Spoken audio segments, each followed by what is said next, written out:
Hi, I'm Jeanette Roche. This is Bridge City News. Here are some of today's top stories. Alberta separatism heats up with Premier Smith firing back, calling the court's decision anti-democratic after a judge quashes the petition for a fall referendum question. And the Prime Minister confirms an industrial carbon pricing agreement with Alberta and alludes to a future pipeline through BC. Your nation, your province, your southern Alberta. From the heart of Lethbridge, it's Bridge City News with Jeanette Roche.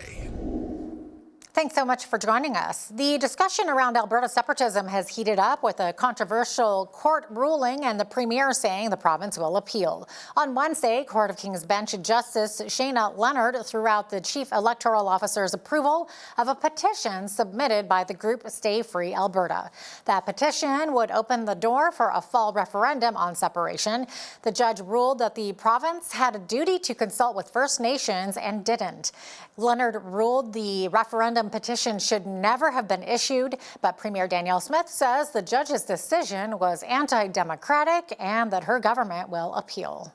The duty to consult has been interpreted normally when you're talking about a specific project, like a pipeline project, which is what we're doing right now in consulting on a West Coast pipeline route, is we've been engaging in a very detailed way with all of the leadership along that pathway, and at some future point when the project is submitted for consideration in June, then the formal consultation process begins. And so it's very clear on a project basis what that looks like and what the end result would be. This is not clear, and so that's why we think it may be incorrect in law and why we'll be appealing it. Half her base are separatists.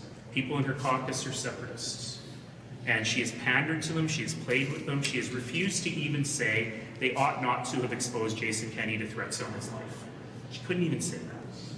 So now she's in a pickle. Politically, she's in a giant pickle. Legally, though, this judge has made things easy for her. Bridge City News spoke with some local folks Thursday to get their thoughts on the ruling and the Premier's reaction. She keeps talking about the 300,000 people who have signed this petition, but she forgets the 500,000 people who signed and said they wanted to stay in Alberta.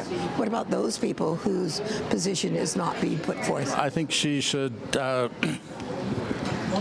declare who she is, you know. This whole idea of a sovereign Alberta in a united Canada is just word salad, as it's been called, and catering to separatists is not helping us at all. I think we should just let this whole question go to bed. It doesn't belong in a civil society, and I think we should just move forward. Ottawa's long-awaited clean electricity strategy will include more flexibility to liquefied natural gas power plants. Prime Minister Mark Carney says the strategy aims to double electrical capacity by 2050 while lowering energy costs for 70% of Canadian households.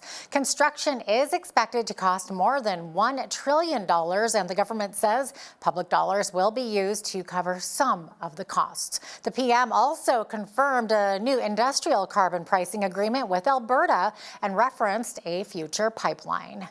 Getting this right requires permitting reform, new partnerships with Indigenous peoples, and a willingness to use a wide range of energy, including hydro, nuclear, wind, solar, some gas, carbon capture, geothermal, and beyond. Our partnership with Alberta demonstrates the value of working together to solve multiple challenges.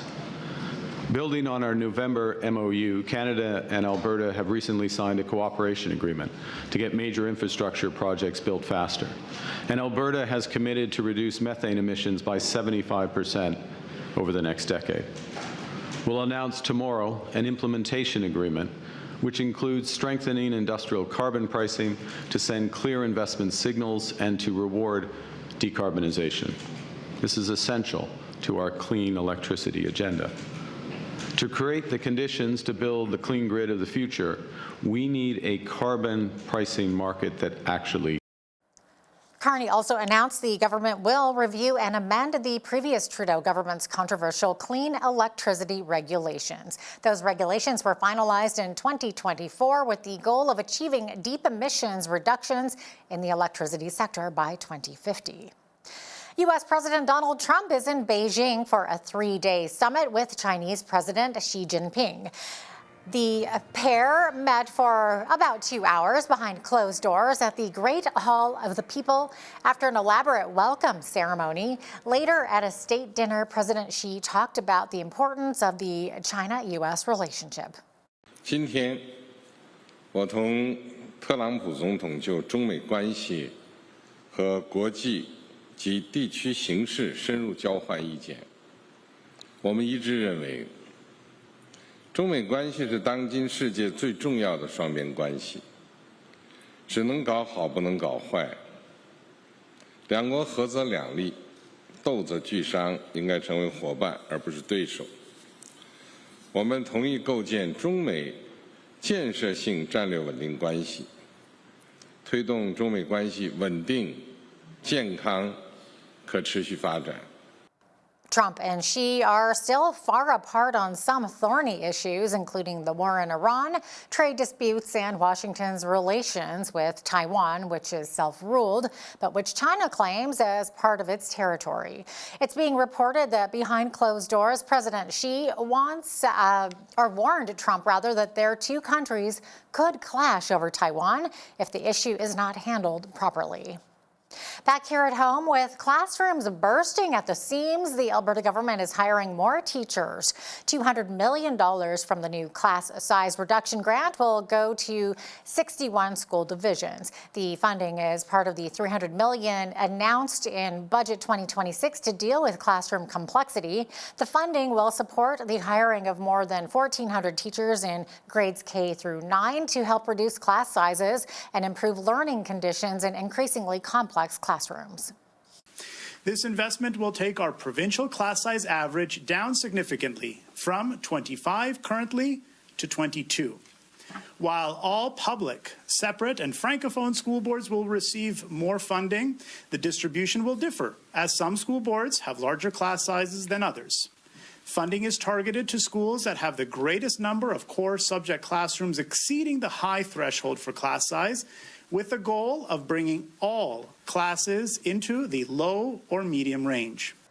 The province has been working to improve conditions in crowded classrooms following a province-wide teachers' strike and lockout in October. The government used back-to-work legislation to end the strike and used the notwithstanding clause to shield it from potential court challenges. The Alberta Teachers Association is challenging the law in court.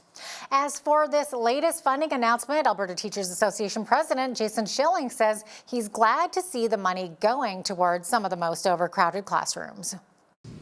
Understanding that Alberta's public school system is massive, diverse, and very complicated, the Alberta Teachers Association will be monitoring implementation of the government's announcement closely. We'll be seeking input from our members through direct reports about their experiences and intend to hold the Ministry of Education and individual school boards accountable for delivering improved teaching and learning conditions.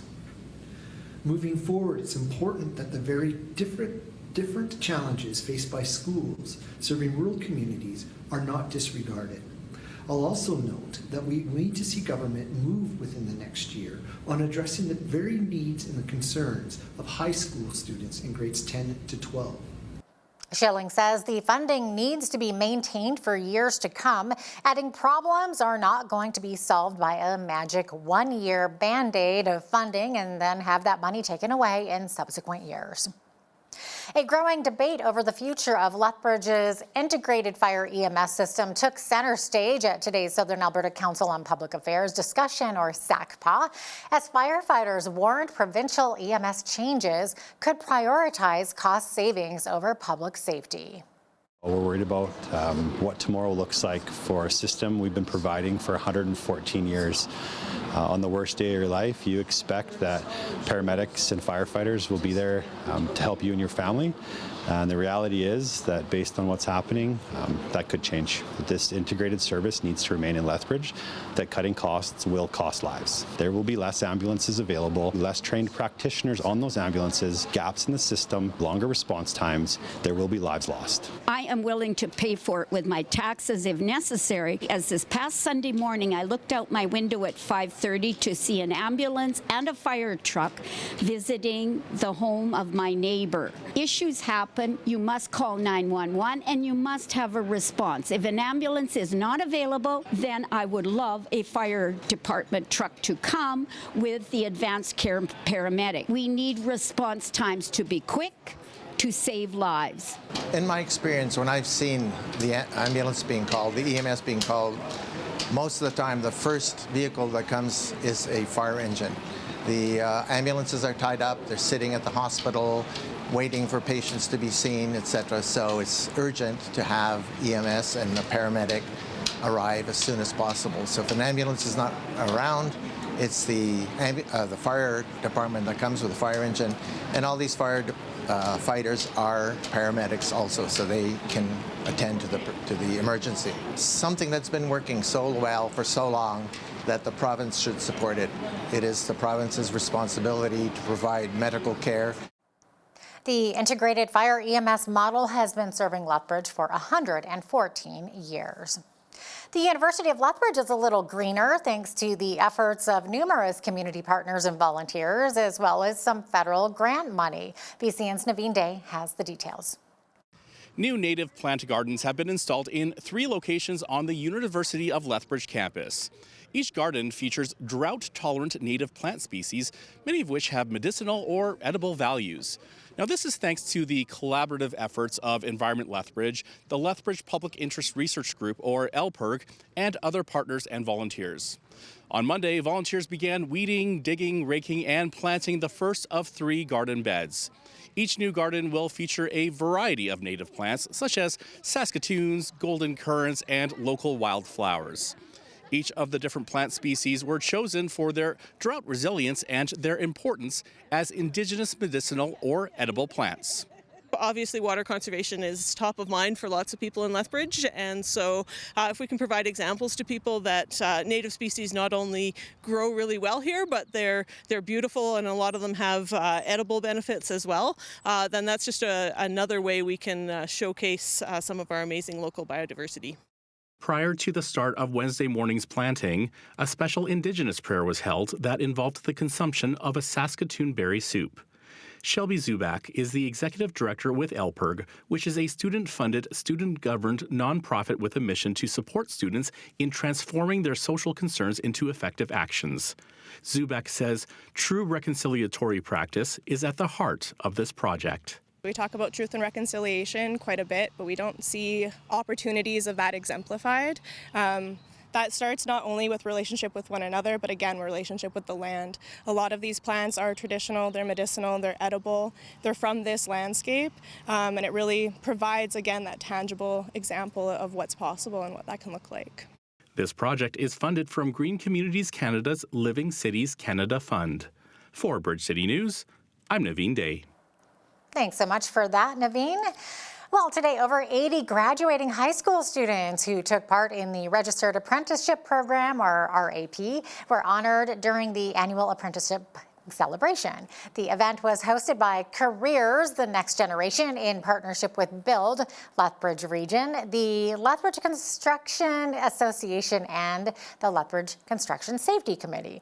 The celebration also included the presentation of scholarships to local apprentices pursuing post-secondary trades programs on their path to becoming fully certified journey persons. We know that it is important that students learn about the trades and get interested at the high school and even junior high levels. It's very important to get them exposed to the trades at that level. The more that the students can learn about the different trades that are out there and career opportunities, start some placements and try some different, get exposed to different trades, the more likely they are going to be to go into the trades when they are finished high school. There's actually the highest number of students registered in the trades program this year. That is fantastic news. It's still going to be several years until they're journeymen in their trades, but it's very encouraging to see so many students now in the trades because there's such a need in the industry. Lethbridge Construction Association has 13 annual scholarship awards that we give out every year. $500 of tuition credit. It's going to be good. Tools are expensive, so it'll definitely help. My dad does heavy duty, and I've been to his work a few times. I thought it was cool, and then I started it, and I like it fine, so I figure I'll keep going with it. It's good. You can make lots of money. It's in demand, so we'll see how it goes. Working on bigger stuff, maybe. It'll be 4 years before I'm done my schooling, so. And some sports news here to pass along. After failing to reach this year's Stanley Cup playoffs, the Edmonton Oilers have relieved head coach Chris Knobloch of his duties, as well as assistant Mark Stewart. Since joining the club in late 2023, Knobloch led the Oilers to 2 straight Stanley Cup final appearances. It's being rumored the Oilers have attempted to reach out to Bruce Cassidy to bring him on as coach, who was fired by the Vegas Golden Knights this March. I'm Sean Haney with RealAgriculture.com.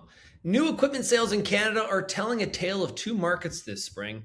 According to the latest AEM report for April 2026, we are seeing a sharp divergence between tractor and combine demand. While the broader tractor market remains soft, combine sales have become the standout success story of the year, at least a little bit. In April, Canadian combine sales surged nearly 43%, pushing year-to-date growth into double digits. However, the news isn't as bright for the tractor segments. Sales of 2-wheel drive units fell nearly 10% last month, while 4-wheel drive tractors took a massive 30% hit. As Kurt Blades of the Association of Equipment Manufacturers notes, these numbers reflect a cautious ag economy where producers are prioritizing harvesting efficiency over general fleet expansion. With 4-wheel drive sales down over 14% for the year, the capital chill here is pretty clear.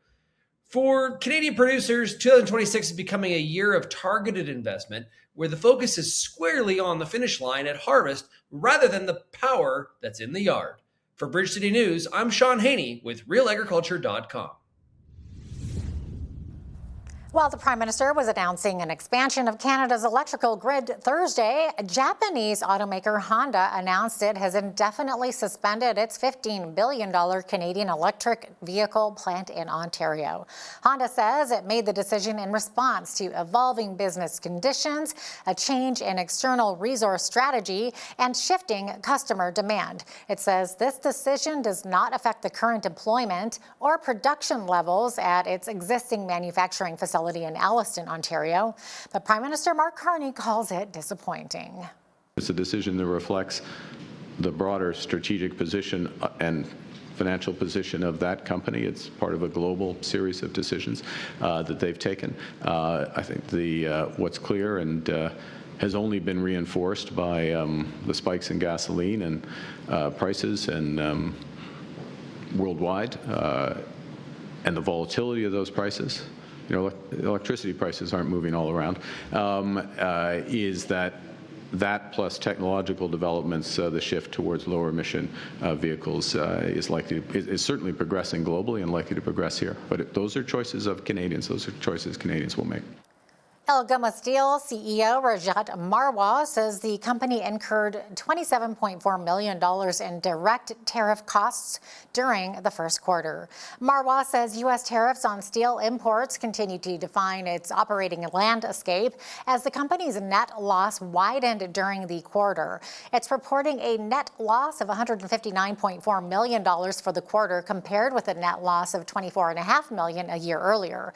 Algoma reported its first quarter shipments were down about 52% year over year in the quarter as the company moves away from primarily being a cross-border commodity producer to becoming a Canadian partner.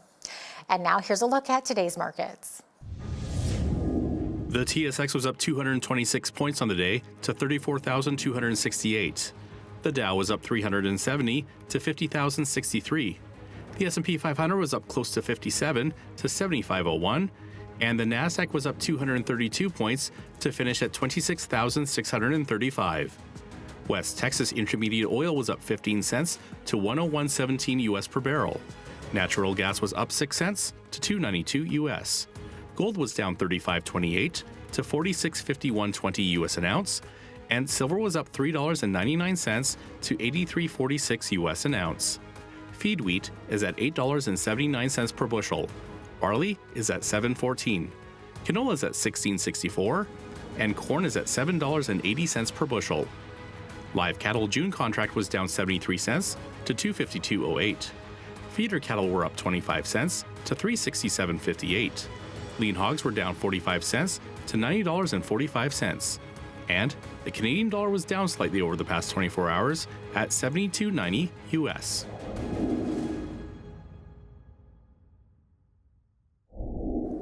Recapping one of today's top stories, Prime Minister Mark Carney and Alberta Premier Danielle Smith are expected to announce the next step in their landmark energy pact on Friday. The two say they will be in Calgary for the announcement, which Carney says will feature an implementation agreement on industrial carbon pricing and advancing a potential new pipeline. Smith told the Legislative Assembly Thursday it would be another step toward resetting Alberta's relationship with the federal government. And coming up next, Western Standard's news editor and BCN contributor Dave Naylor will join us to give us the latest on what's going on in Alberta politics, and it's actually a lot. Also, when you see news happening in your community, be sure to send us an email at info@bridgecitynews.ca. You can also visit our website or our YouTube channel anytime to check out more content and our poll questions.